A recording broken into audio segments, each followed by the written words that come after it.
Welcome, everyone, to today's episode of Carefulist, the podcast. I'm your host, Katie Christophic, founder of The Carefulist. Today, we are talking with Erin Whalen, who is the CEO of Compassionate Coaching. Welcome to the show, Erin. Thank you for having me, Katie. I am so happy to be here with you. I cannot wait for people to hear this conversation because this is something that's completely different from anything that I've had on the show. So we'll leave them in suspense for a moment.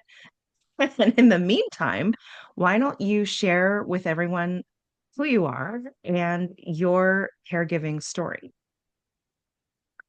So I am Erin. I'm a mama. I am a business owner and a wife, and I run this company, and it is my most favorite thing on the planet to do. Um, my caregiver story, we talked offline before the podcast started, and it's so interesting to me how being very close to, but yet adjacent to primary caregiving, I have been so hesitant to ever take on that name, that title. And Mhm. I know that other people are probably feeling the same.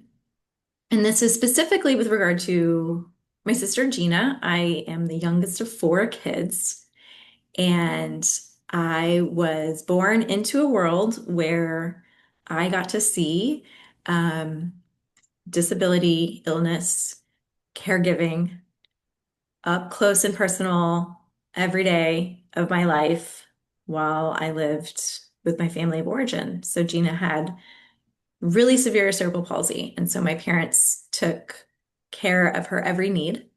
Mhm. And as a younger sibling of Gina's, I got to be a very close witness to what it looks like to be caring, watching my parents, especially my mom. My dad worked, but my mom was a stay-at-home mom, Mhm. and needed to be if she wanted to ensure that Gina lived with us. And so, yeah, just being able to witness that close up for many, many years was a gift. Yeah.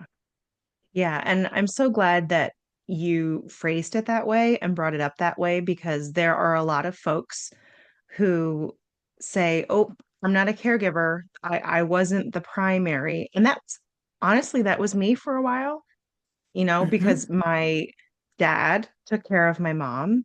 My sister moved close by, so she was like the primary backup. So I was this tertiary being in another state kind of thing. Um, but the more I explore these conversations, and I had a really good conversation with Dr. Kunal Parikh about who is a caregiver. He did a TEDx on it.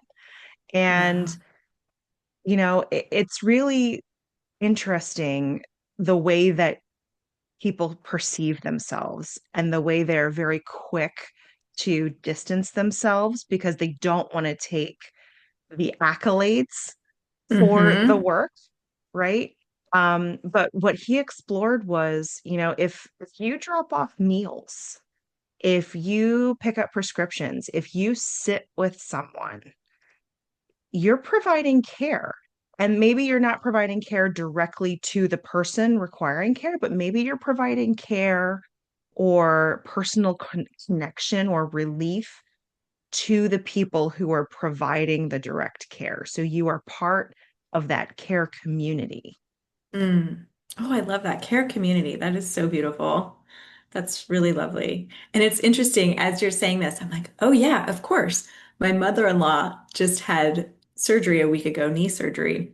Mhm. And I'm like, oh yeah, I'm in a season of caregiving right now. And I am in that sandwich generation card carrying member because I have a son in middle school and aging parents, aging in-laws, and my husband's one of two kids. We're the ones who live closer Mhm. and have more flexibility in our schedule. So we've been going almost every day. Um, and it's funny because my husband and I keep missing each other because like I'll go in the morning and he'll go at night and we like barely see each other. And Yes. so, and it's just it's interesting to see that dynamic too of like, oh yeah, I'm like I'm in a caregiving season. Yep. Um, and because it's my day off, because I'm not going today, it wasn't like at the forefront of my mind. But I think we all have these seasons of, even if you're not a full-time caregiver, even if you're not the primary caregiver for a loved one, we all have seasons where we step into that role Mm. more intensely. Yeah, absolutely. And so, I mean, I typically focus on long-term care because that's where Carefulist supports people. Hmm. However, there are these short-term care scenarios like a knee surgery where someone is recuperating. There are still services and supports, excuse me, allergy season, Allergies. supports and things that you need in that recovery time. Hmm. Um, so yeah, thank you for bringing that up because there are these layers to caregiving. Hmm. And you talked about the, lovely experience of being a sandwich caregiver. And Hmm. so you're taking care of your son who's in middle school. I have, kids who are still at home as well. And these little blips show up, right? So it's a knee surgery, it's a sibling who isn't a blip but has been, this long, long journey. There are all these different forms of caregiving. So it's a good reminder to folks that, caregiving doesn't have to be some preconceived notion, right? It's Hmm. you caring for someone else in some way. Yeah. Yeah. Which is everyone. I mean, not to take Yeah. away from, like you said, the people who you really started serving are the ones who are in a long-term caregiving role. Mhm. And they're like my heroes because, it's a lot, having witnessed my Yeah. mom caregive for my sister for so long. Not to take away when I say, oh, everyone's a caregiver, like not to take away from the people who are doing the day in, day out, long term, Yeah. heavy lifting caregiving. Yeah. Yeah. And that term is so accurate, the heavy lifting, because it is both literal and figurative. Yeah. There's there's Yes. so much involved. Yes. So as your family evolved over time, can you talk about how caregiving, um, the way that it changed within your family as everybody grew? Yeah. So, my family of origin, right, with Yeah. Gina. Yeah. Yeah. So it was just so interesting because I never knew anything else, right? So, like, I'm the Yeah. youngest, so I was born into this environment. So even now, um, almost 9 years after Gina died, I'm like starting to kind of peel back and look at it and look Mhm. at everything with new eyes. So I can answer that question today, but I'm sure if you asked me in 2 weeks, 2 months, 2 years, I would have even different answers. Yeah. Um, I think my role, when Gina was younger, she had slightly more abilities, not a lot, Mhm. but slightly more. And I remember as she got older and as she got bigger, we talked about the literal heavy lifting, right? Mhm. Um, I remember for my mom, it was an issue of like, I have to be strong and physically like be able to lift Gina as Yes. she ages, as she grows, as she goes into adulthood. Mhm. Um, my my experience was really one of like you talked earlier about, presence and being with someone. And that was really something I enjoyed. I'm an introvert. Mhm. I enjoy one-on-one time or alone time. And so I would often just, sit with Gina. I would read to her sometimes. She loved Raggedy Ann. So I would do little skits and things with her Raggedy Ann and Andy dolls, Yeah. um, or just be nearby, right? Hmm. Just be present and kind of doing my own thing, but around her because she wasn't able to move from room to room. Yeah. Um, and so even just being in the same room doing my own thing, I was at least present. Yeah. Um, so that's kind of how my role changed. I remember very distinctly like taking that on and being like, okay, let me be by Gina. Let me do this by Gina. Hmm. And then as I grew up, I did move away to college, and I do remember that um, experience was just so interesting to look back on because I didn't have words for it at the time, but I was ever since I was tiny was experiencing anticipatory grief. Yeah. And so going away to college was like I would never voice it, but I would always wonder, is this the last time I'm going to see Gina alive? Yeah. Like, when I come home, is she still going to be here? Hmm. Um, and so that became the experience of like, okay, I am like removing myself physically from this home base.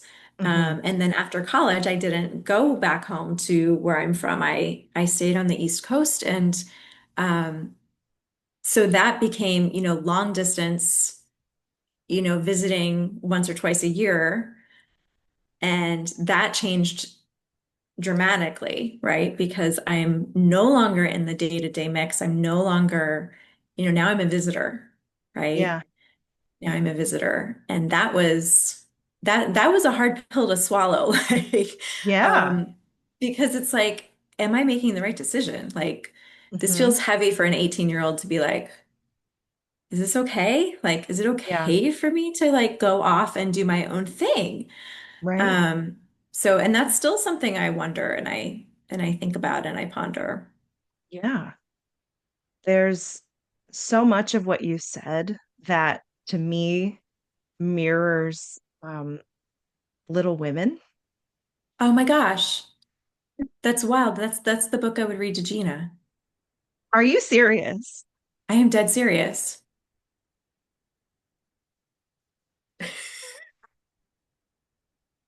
Wow. Well, I guess Gina says hi. Hi Gina. My word. Wow. Wow. Okay, here we go. We're going in. Never had that happen before. Wow. Um, Whew. I'll just give that a moment. Whew. But it does remind me of that. And like in this scenario, you remind me of Joe March, I and always wanted to be Joe. Thank you, Katie.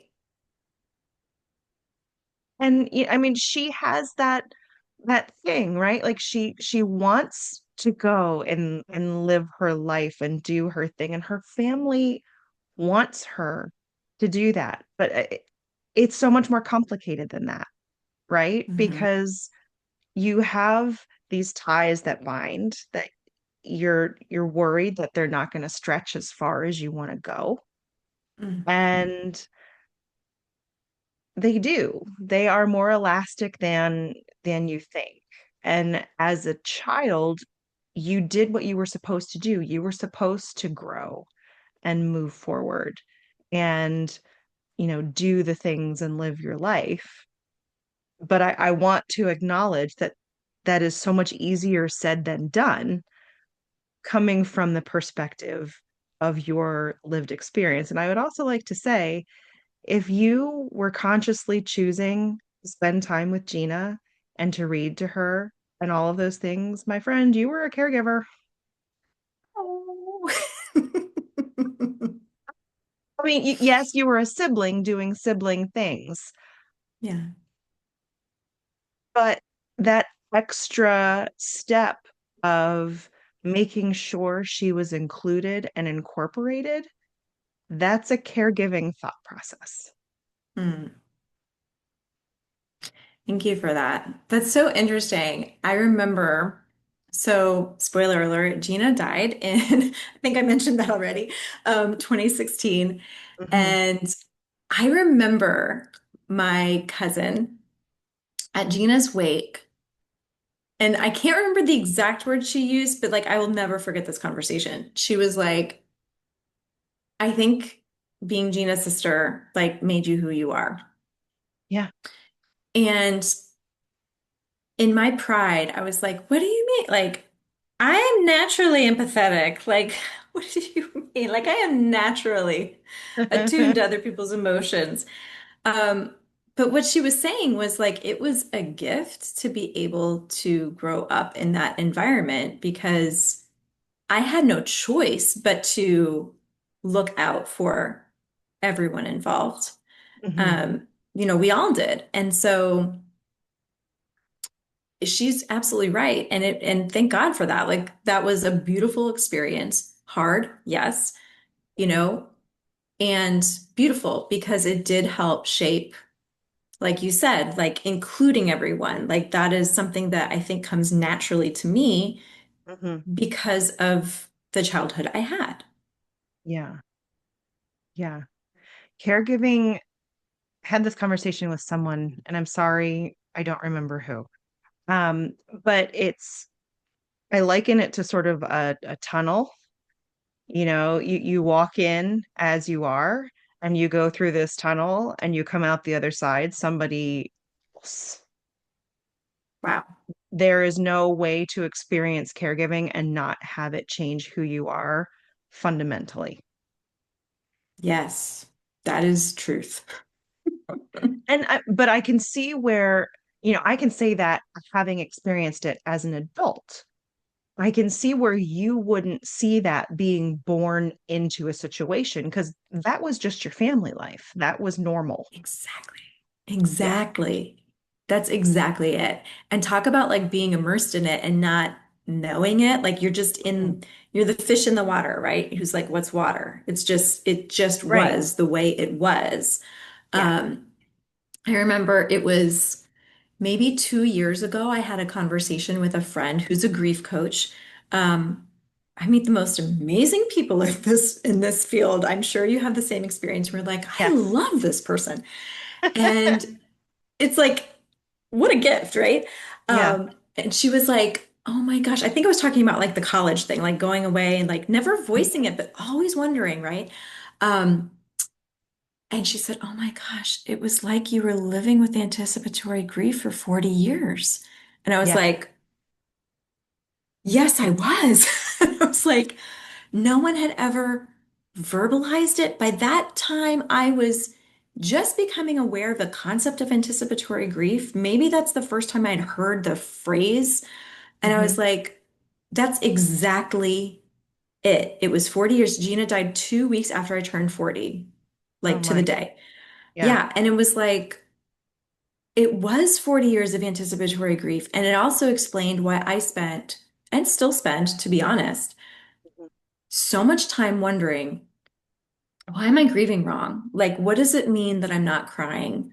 What does it mean that I'm like, okay? I'm using air quotes if you're listening and not watching.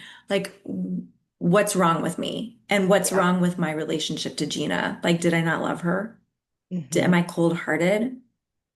I literally wondered if my tear ducts were broken. Like, I just went through Yeah. crazy questioning of all of it because I was quote unquote grieving wrong. Hmm. And in reality, I had been grieving for 40 years and I just didn't Right. have a name for it. Yeah. I can identify with that from our experience with my mom's dementia, that, with every change, with every downturn, every loss of her personality or her ability to speak or recognize who we were or whatever, there was grief. It's like death by a thousand cuts, right? Mm, yep. And we did that for over 10 years, and it Oh my was gosh. absolutely exhausting. I can't fathom 40 years of feeling that way and not knowing the term for it because I didn't learn anticipatory grief till after my mom died. And I Hmm. thought the same thing. I was like, am I going crazy? Hmm. I cried about this so many times. I'm pretty sure it's a renewable resource. I'm pretty sure you don't run out of tears. Right. Your body makes more. Right. Unless your tear ducts are broken, which I Googled.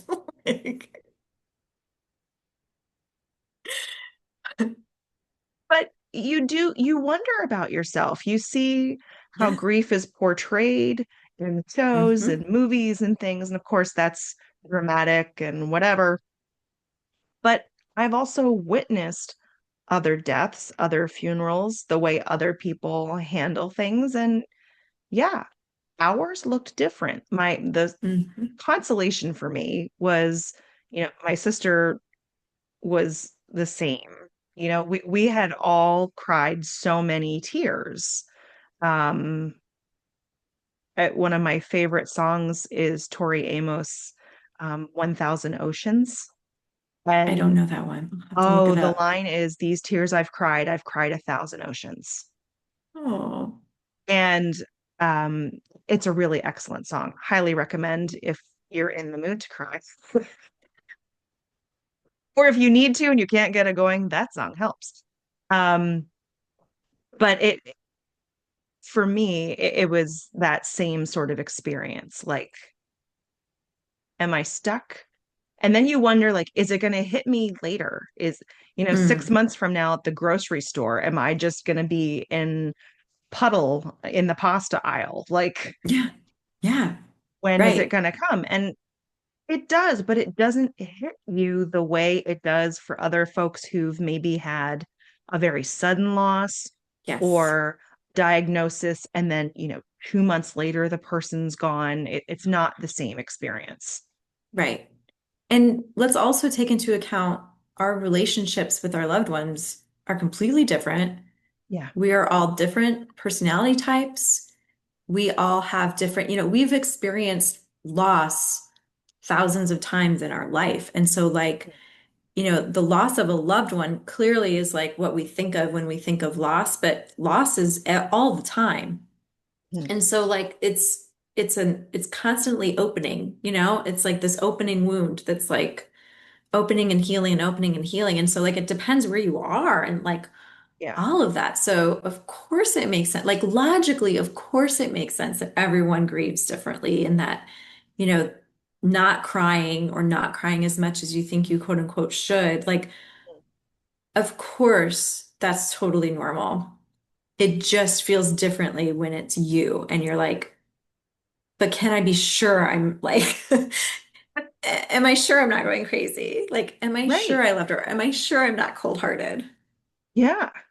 Yeah. Because then you start to think about the moments that you never vocalize to anyone else where you're frustrated and you were over it and you're maybe more than a little bitter that life wasn't different. And then it's like, Mm-hmm. oh, did that part take over? Am I not as good of a person, air quotes again for those of you Yeah. who are listening, So many as air I quotes are like to tell happening. myself and everyone else? Yeah. Yeah.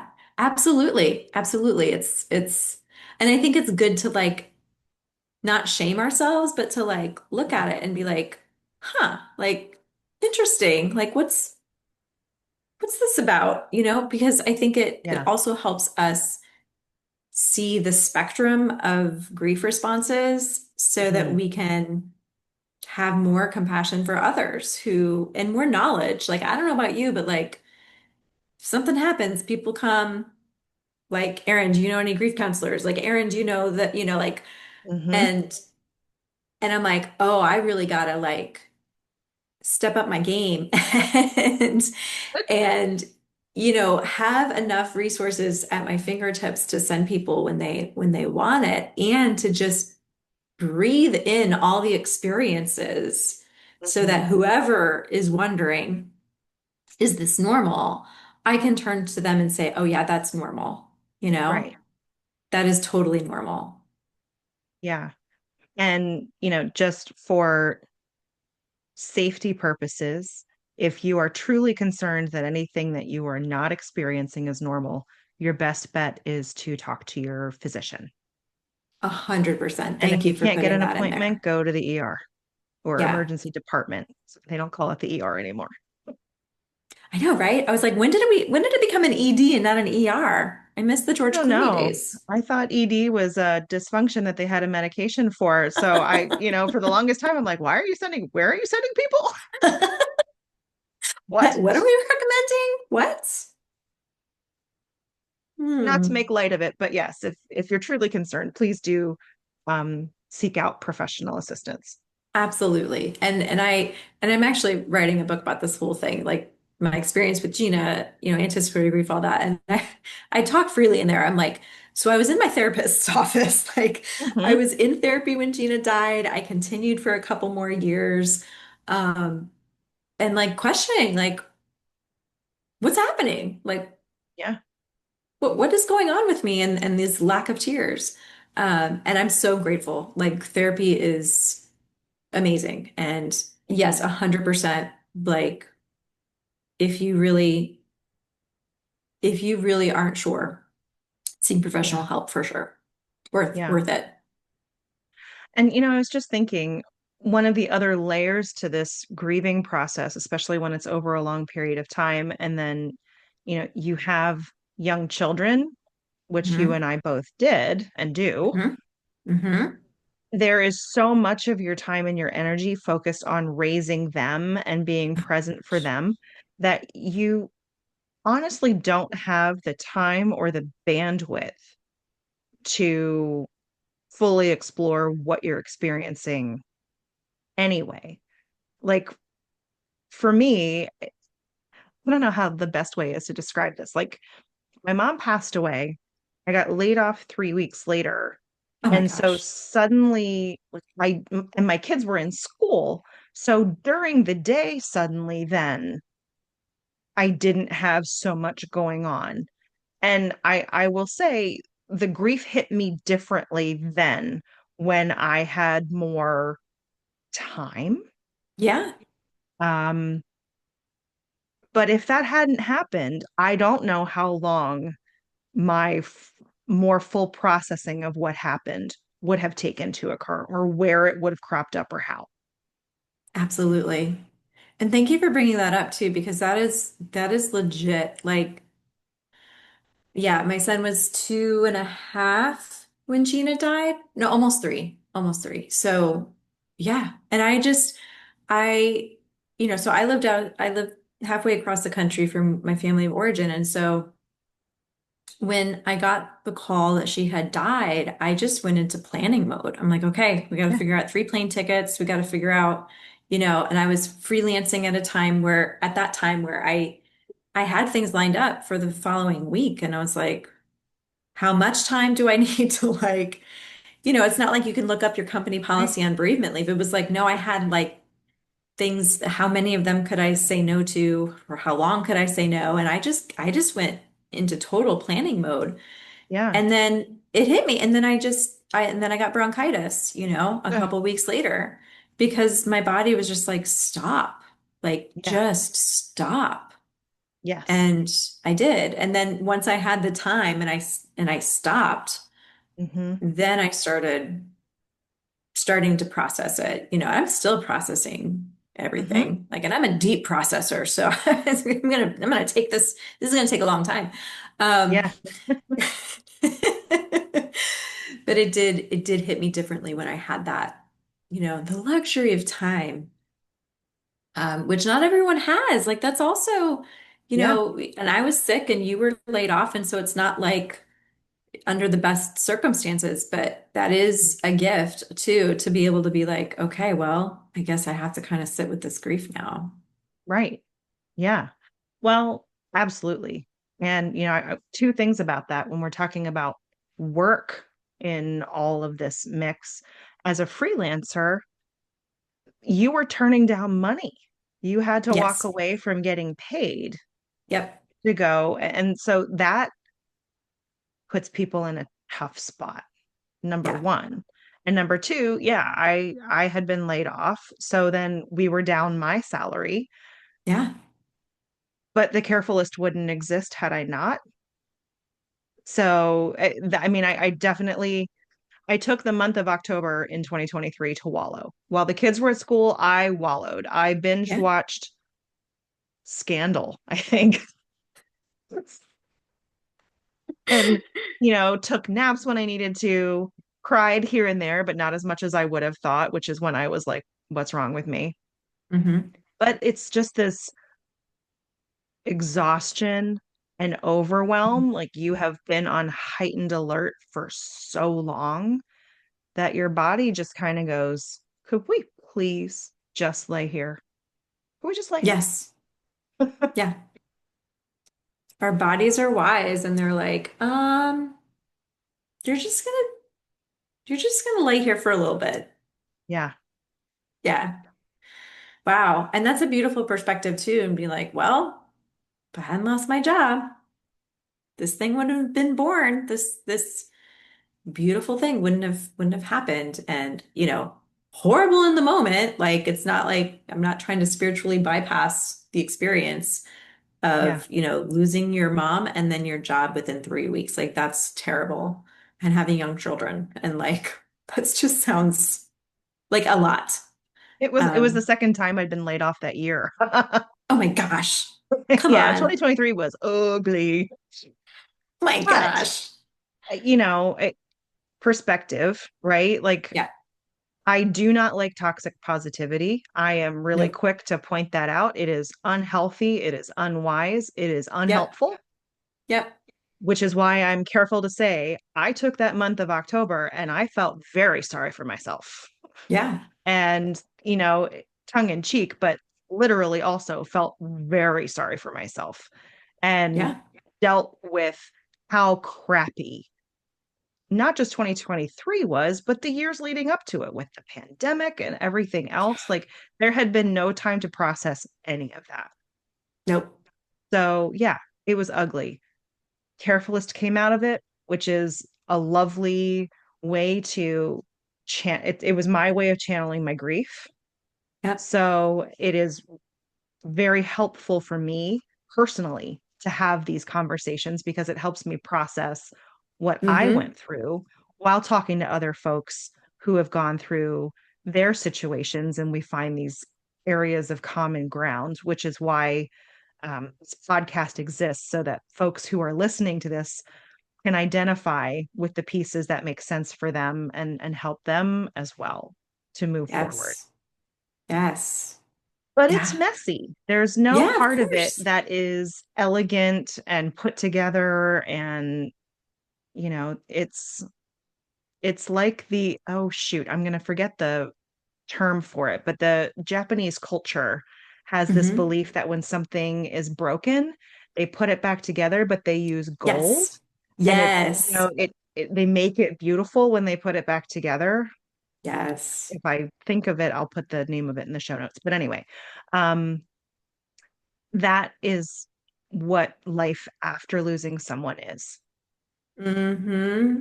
That is such a perfect analogy because you can't help but notice it's broken, right? It's Right. like Yeah. clearly broken Yep. and clearly different than it was before Yeah. and glued with gold. Like, it's kind of Right. right and Yeah. messy. Like the memories to me, if we're continuing the metaphor, is that a metaphor? Whatever. The, the gold is, it's all that love that you no longer have somewhere to put it. So it's what's Mm. gluing all of the things together. Yeah. So that's very nice. Good job. Thank you. So we've hinted about humor and I mean, we've been chuckling here and there and talking about your journey through caregiving and then to your career and what you're doing. And I would love now to talk about compassionate coaching and improv and role playing and how you pull all of that together to do what you do. So that's a great question, and I'm so excited to talk about it. Um, I founded my company, Compassionate Coaching, 5 years ago. I had no idea what I was doing with it when I started. Now, what I do is use this beautiful art form called Playback Theater, which I've been doing since 2010. So my experience with Playback Theater predates my starting my company. So I've been doing it for longer. And I usually use that art form to help people process grief. Mhm. And what the art form is, it's 50 years old. It's done all over the world, 60 countries. It's like, I didn't make it up. It's like done all over. And I have a team of artists. There's a facilitator, a musician, and then 3 or 4 actors come to an event. The event is either for the public, people can come, or it's, a company or a nonprofit or a conference hires us. And so it's a more closed group of people Mhm. who experience this. But there's always some kind of theme. It's Mhm. improv, but it's well structured improv. So there's a theme. So I can give an example. We've done twice, 2 years in a row. We've been invited to be part of Hope for Stomach Cancer's conference, and it's their Mhm. patient empowerment summit. And at the patient empowerment summit are both people who have stomach cancer and their caregivers, their family Mhm. caregivers, their loved ones. And so we might have a prompt about, what's your journey been like? And leave it very broad. Or it could be, what do you hope for, right? Since hope for stomach cancer. Um, where do you find joy? How do you find joy? Mhm. And then one at a time, someone will want to share their story based on that prompt, and my facilitator will guide them through that storytelling process. Mhm. And meanwhile, everyone is there present and listening. And, like you said earlier, like now you get to have these conversations and people can pick out what helps them. And we also get to see how alike our stories are, right? Mhm. How connected we actually are. Caregiving can be so isolating. And so even just like hearing someone else's story that feels resonant to your own can Mhm. be healing in and of itself. But then the playback piece comes in because the actors and musicians will immediately, spontaneously play back, hence the name Playback Theater, play back the story. Mhm. We play it back not as, a chronological necessarily, but we really are listening so deeply that we're picking up on the deepest essence of that person's story, and we play it back. Mhm. And the musician plays like almost the soundtrack from that person's story. The actors reflect back artistically. And that is how we do playback. And Wow. then someone else will share a story. And I give kind of a longer explanation because it encompasses everything you've asked. Like you talk about humor, and it's like there's so much joy and humor that sits alongside and integrated into people's stories, Yes. even the most awful stories, right? Or even the Yeah. hardest stories. Right. And so we get to hear that and we get to reflect it back to them. It's a reflection. It's when Mhm. you hear improv and, we're not doing it for entertainment. We are honoring the people's stories. Yeah. So I love it. And I love using this art form to help people process grief and the hard parts of their journeys. And we have done some specifically for caregivers, which has just been, mwah, it's been delightful. Yeah. Well, and I would think that it's so helpful for them to see their story from Mhm. that perspective because obviously you are experiencing everything in the first person. And it helps you, I would imagine, to be more objective about your experience and show things to you that you might not be able to see as the person who lived it. Hopefully that makes sense. 100%. That is Absolutely true. And the actors aren't necessarily all playing you, right? Like if you Mhm. told your story, Katie, Mhm. like even just a story you already told, I lost my mom 3 weeks later, and then I'm binge watching Scandal or whatever. So if one of the actors knows Scandal, like knows that show, they might be the TV, like Mm. playing Scandal. Yeah. Um, or they might be your mom, or they might be your kids, so it's like Mhm. we kind of take on all sorts of different people, inanimate objects, like concepts, like, I've played God numbers of times. I've played grief. I've played purpose. It's like, and yes, to be able to see it from many different perspectives, Mhm. it can be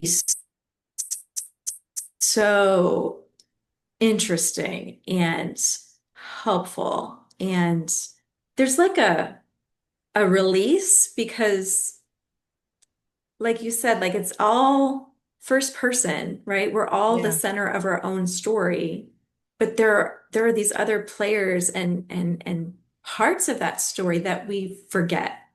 Mhm. Yeah. Picturing what you're talking about and the conversation earlier today where you would sit with Gina and she liked Raggedy Ann and you would act things out with her. It, I don't, I'm maybe you're aware of it, maybe you're not, but it seems to me like there is quite a through thread there that the origins of what you do now started a really long time ago. Katie, thank you. Like, first I'm Joe March, which is like high praise. And I never like I knew, spoiler alert for anyone who hasn't read Little Women, like one of the sisters dies. Yeah. So like reading it to Gina, like I don't know what that was about. Like I don't know if I was like hinting at her own death and being like, we'll be okay, or like I don't know. I don't know what was Yeah. going on. But like thank you for bringing that up, that like I never put together the pieces that like I was actually Joe in that story in a lot of ways. And I never, thank you. And now with the Raggedy Anns and the Andes, like, did not even think about that either, Katie. Thank you for tying up all these loose ends in my life. Well, yeah, I don't know. This has been a really good and interesting conversation. I have to say I have not I've had a lot of good conversations, but I haven't had one like this. This is Oh, this is different. Yeah. well, thank you. I'm glad to provide some spice. Yeah. This has been so much fun. I've had so much fun. I've had so much fun chatting with you. So for people who are interested in engaging with your coaching experience, where can they find you? How do they contact you? That's a great question. So, our website is compassionatecoaching.org. And we do this work in the DC metro area.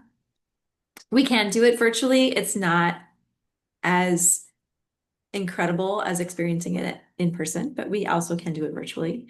So they can find me on our website, or you can just email me, Erin, Erin, at compassionatecoaching.org. Great. And I will include that in the show notes. So for anybody who's interested, you can go and find the links there. I mean, I know you're out of the DC metro area. Do you travel? So if there's a Mhm. conference that wants to engage you, your team will travel, right? Yep, absolutely. Cool. I just wanted to make sure that people knew that so that they didn't think that maybe they would miss out. So if you are Yeah. interested in having that experience, you can reach out to Erin. And in the meantime, if there is anything else that you need related to caregiving or grief, you can always find resources on our site, carefulist.com. Until next time, take care.